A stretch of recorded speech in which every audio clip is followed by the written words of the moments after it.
درا حالات بیانیدل چې درا حالات درې دي، یو تفخیم دی، بل ترقیق او بل جواز د وجهینو.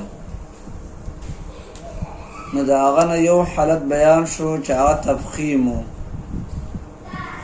اوس دویم حالت درا د ترقیق چې راسو حالاتو کې باریک لوستلی کېږي.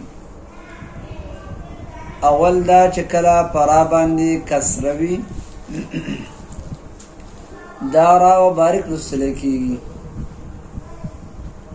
که دا کسره سره د شد نه راغلي او که صرف کسره وي او که د کسرو تنوین وي، خو په هر حال کې ورا باریک وي. لکه مثال رزقا. دویم رای ساکنه ما قبل مکسور، چرا کله ساکنه ما قبل د کسره دارا و باریکی، خو لیکن د دې د باریکوالي دپاره درې شرایط دي. اول لا چې دا ما قبل کسره به اصلیه وي، عارضی به نه وي. ځکه چې عارضي هغه مخکې مونږ ویلي هغه پوري، نو کسره به اصلي وي لکه فرعون والا.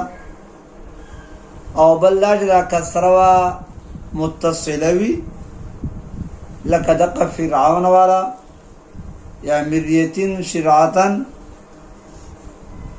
منفصله ونه وي ځکه چې منفصله وي نو بیا فور وي.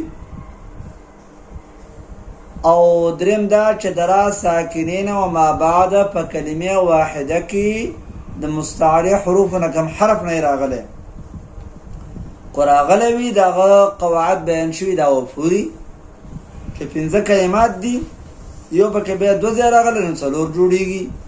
چې په دغه کلماتو کې درا نه بعد مستعلی حرف واقع دی، دغه را فور ده لکه قرطاس و مرصاد.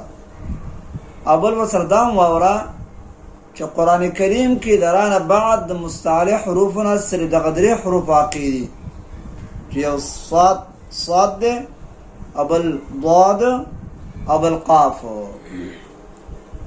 او دا ځکه په دې کې تفخیم راځي. یو خو دلته بیا ترقیق لږ مشکل دی ځکه وروسته حرف مفخم دی.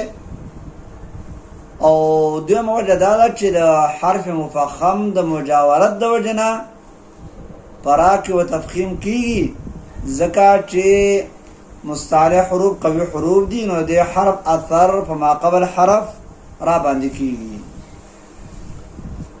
نو دا دویمه خبره مې دا وکړه چې را ساکن ما قبل مکسور وي، دا را و باریک وي، خو چې د دغه 3 واړو شرایطو نه خالی وي. خو دا دریم شرط چې ما ویلو ما چې ما بعد کلمه واحده کې مستعلی حرف راځي نو قید ولګېده.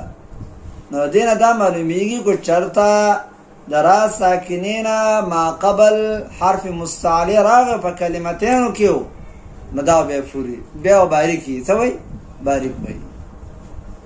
کلمتینو کې اثر نه کوي ځکه ځان له کلمې دي چې داسې کلمات قرآن کریم کې تقریبا 3 راغلي دي: انذر قومک، او فاصبر صبرا، او ولا تصعب خدك.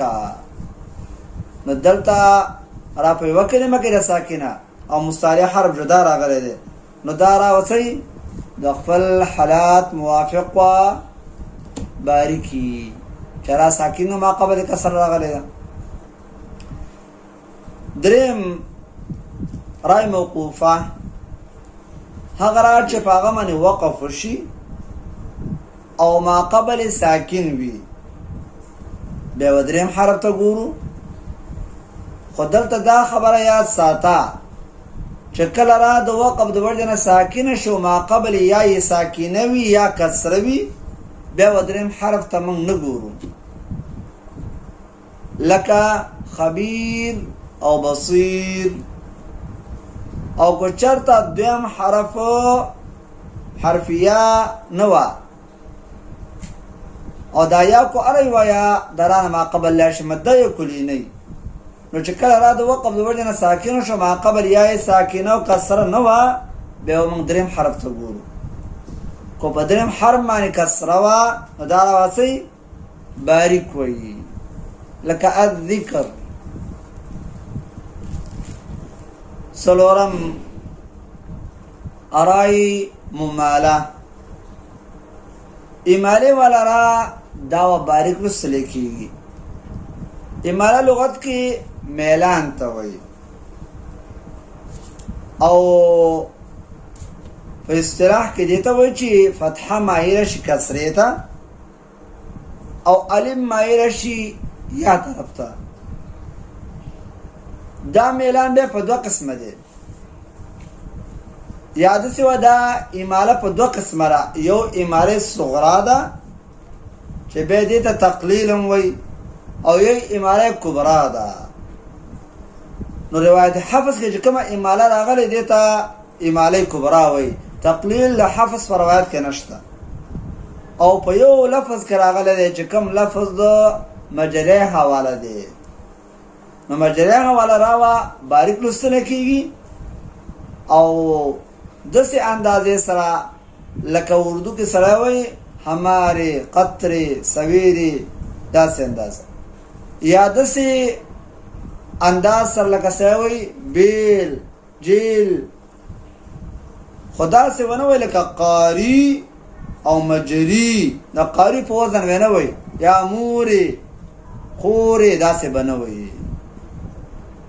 نو دا کومه اماله چې دا دې ته اماله کبرا وایي. یو سوال لالی شي چې دا خو صرف میلان شوی دی، دا فتحه په کسرې سره بدل شوی نه ده، نو بیا ولې د کسرې خیال ساتلی شوی دی چې دا یې رای مماله باریکه لوستلی کېږي؟ هغه وجه دا ده چې یو خو دا کسره د فتحې په نسبت ثقیل حرکت دی، نو د هغې لحاظ شوی دی.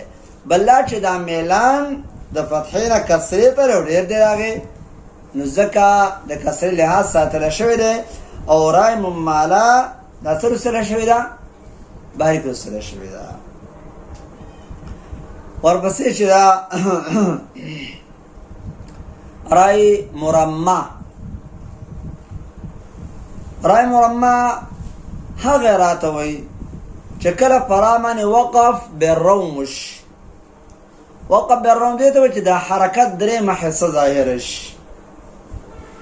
نو دا روم خو په ضمه کې هم کېږي او په کسره کې هم کېږي، خو ضمې خبره مخکې بیانه شوې وه چې رای مرمه و د خپل حرکت موافق فور وي، کو کله پې ضمه وي، خو چې کله په دې باندې کسره او وقف بالروم سړی په دې باندې کوي، نو بیا و دا را باریک لوستلی کېږي. بدره د ترقیق 5 احوالو هغه بیان شو چې کوم جواز د وجهینو دی یا حالات د خلف دی، هغه انشاءالله به ویلی کېږي.